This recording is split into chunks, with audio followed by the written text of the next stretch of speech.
რას კარგავს ბალდა და აქაური ადგილობრივი მოსახლეობა აი ამ კანიონის გასხვისებით? კარგავს მომავალსაც, ატყოსაც და წარსულსაც, იმიტომ რომ შეიძლება მონეტიზაცია აქ არ ყოფილა ჩართული, მაგრამ ეს ეკონომიკის თვალსაზრისით ეს აძლევდა ხალხს იმის საშუალებას, რომ თუნდაც სასტუმროს მფლობელს, რომ ტურისტი გაჩერებულიყო იქ ერთი კვირით, იმიტომ რომ ყოველდღიურად შეეძლო ამ მდინარეზე ჩასვლა და სინამდვილეში ბევრად უკეთესია, როცა ვიღაცა ერთი კვირით მოდის და არა როცა ვიღაცა ჩამოირბენს ბილეთის ფულს, გადაიხდის და მერე უკან მიბრუნდება. ეს ეკონომიკის თვალსაზრისით რო ვისაუბროთ. გაპიარებას რაც შეეხება ამ ადგილს არ აკლდა არანაირად პიარ და საკმაოდ ბევრი ტურისტი მოდიოდა, იმაზე მეტი ვიდრე დატოვა შეგვეძლო ჩვენ და არანაირი საფუძველი იმის არ ქონდათ, რომ აი ვითომ გაპიარების მიზნით ჩამოიყვანა. ერთადერთი რაც აქაურობას ჭირდებოდა, კიბის გაკეთება, რომ უფრო ადვილად ჩასულიყო ადამიანი და გასხვისების შემთხვევაში ადგილობრივებს გეზღუდებათ ამ კანიონით სარგებლობა, გადაადგილება? კი, ანუ შემოღობილი არის, ახლა აქ ხედავთ, ეგ სახლები, ყველა ამ სახლების უკან არის ეს კანიონი, ანუ ჩვენი ეზოებიდან ჩვეულებრივად ჩასვლა შეგვეძლო. ყველა სახლის უკან ახლა ღობე არის, დაფარული ღობე, რომლის იქეთ ვერც კი დაინახავ და ადგილობრივი ვეღარ ჩავა, ან ფული უნდა გადაიხადოს. პროექტი შედგენილი არის ყოველგვარი კვლევის გარეშე, არავინ არაფერი არ იცის, თუნდაც არ იციან ის, რომ ფიზიკურად ვერ იტევს ეს ადგილი ამდენ ვიზიტორს, რამდენზე გათქვაც აქვთ მათ, რომ 100,000 ადამიანი უნდა მოვიყვან და გზას თქვენც ნახავდით, როგორი ვიწრო არის და ასე შემდეგ. არც ბუნების ძეგლის კვლევა ჩაუტარებიათ, არც ალტერნატიული პროექტები შეუსწავლიათ და ერთადერთი რასაც ვიღებთ საბოლოო ჯამში არის ის, რომ ამ ბუნების ძეგლის ნგრევის სანაცვლოდ, ჩვენი თავისუფლების შეზღუდვის სანაცვლოდ და ჩვენი რაღაცა იდენტობის ნაწილის მითვისებით დიდრდება კომპანია. მორჩა მეტი არაფერი არ რჩება ადგილობრივ მოსახლეობას და კარგავთ გრძელვადიან ტურიზმს და გადადის ვიზიტორზე და ჩვენ ვიძახით, რომ ეს არის დამსვენებლისთვის განკუთვნილი სოფელი, სადაც ადამიანს შეუძლია ჩამოვიდეს თუნდაც თვეობით, იცხოვროს ბედნიერად, ბუნებასთან ჰარმონიაში და ადგილობრივი მოსახლეობაც იხეირებს ამით, ბუნების ძეგლიც არ დაზიანდება და ყველა იქნება ბედნიერი, გამოადგება ქვეყანასაც და ეხლა რასაც ვიღებთ არის ის, რომ მხოლოდ ერთი ადამიანი ბედნიერდება სხვების უბედურების ხარჯზე. პროექტი ისე არის შედგენილი, ისე არის გაიჯარებული და ყველაფერი ისეა შექმნილი, რომ ფიზიკურად არანაირი საშუალება არ არის, რომ რაიმე სახის კომპრომისზე წასვლა შესაძლებელი ყოფილიყო.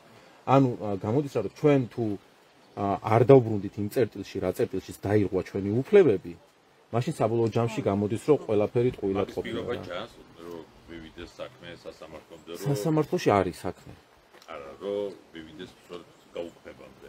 კი, ყველაფერი სინამდვილეს ჩვენ მხარეს არის. ახ სასამართლომ თუ შუბზე ძარღვი არ გაიწყვიტა, ყველაფერი ხო, კანონი ჩვენ მხარეს არის რა, იმიტომ რომ კანონიც ავალდებულებს, რომ ადგილობრივ მოსახლეობასთან კომუნიკაცია უნდა ქონოდათ, ადგილობრივი მოსახლეობისთვის უნდა ეკითხათ.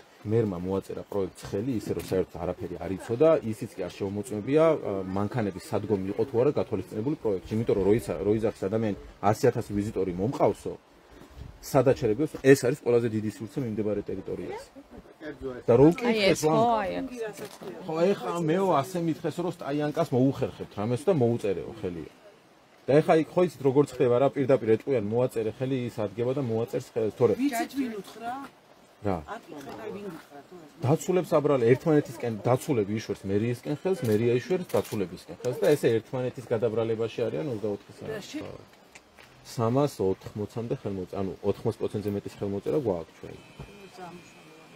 კი და მაგრამ აქ ხალხის მერე ტერორის წავიდა, რომ იქ ვიღაცა საჯარო სამსახურში მუშაობდა, ვიღაცა სკოლაში მუშაობდა და მოხდებით ახლა რომ გაგიშვებს სამსახური. მე მაგათაც ახლა სამსახურიდან გამიშვეს მერია, ქუთაისის მერიაში მუშაობდი, სამსახურიდან ამ პროტესტის შემდეგ გაგიშვეს, ხო? ხო, და წინასაარჩევნოთაც რაღაცა დავალება მივიღე, რომ პარტიული შემესრულებია ვარი ვთქვი და მიზეზი ეგ იყო, თორე სინამდვილეში პროტესტში ყოფნაც არ უნდოდა. და თუ ვიმე პროტესტია და რაიმე სახის ბერკეტი აქვს, რომ შეავიწროო, ყველას ავიწროებ, ну მაგალითად სოციალურად დაუცველზე თქვეს, რომ ყოფილიყო ჩუმად და დავეხმარებოდით და ეგეთი რაღაცეები ხდება რა. ну საბოლოო ჯამში ერთადერთი იარაღი საბოლოოდ ეგ აქვს, რომ მოსახლეობა ამყოფენ ტერორში.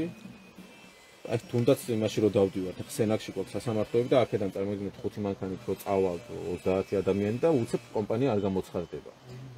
ჩვენც ახლა დამატებითი ხარჯია, დამატებითი დრო არის, რომ იქ 2 საათი გზაში გინდა, ბენზინი გინდა, იქ ჩახვედი ელოდები და კომპანია უბრალოდ არ მოდის სასამართლოზე, სასამართლო გადაიდო. და 2 წელი ესე სენაკში ამდენჯერ ვართ ნამყოფები, უკვე აღარც მოხდება. სისხლის სამართლის დამნაშავე მოვიდა და სისხლის სამართლის დანაშაულები ჩაიდინა ამ კომპანიის დირექტორმა და რამდენი კანონდარღვევა გამოუვლინეთ კიდე რომ ბუნების ძეგლს ასახაჭრებენ და აზიანებენ, მაგრამ ჯერ კიდე ცდილობენ რომ არ გააჩერონ. ნუ ერთი ის გითხეს რომ გვირჩევნია სასამართლოს გზით გაჩერდეს მაინც რა.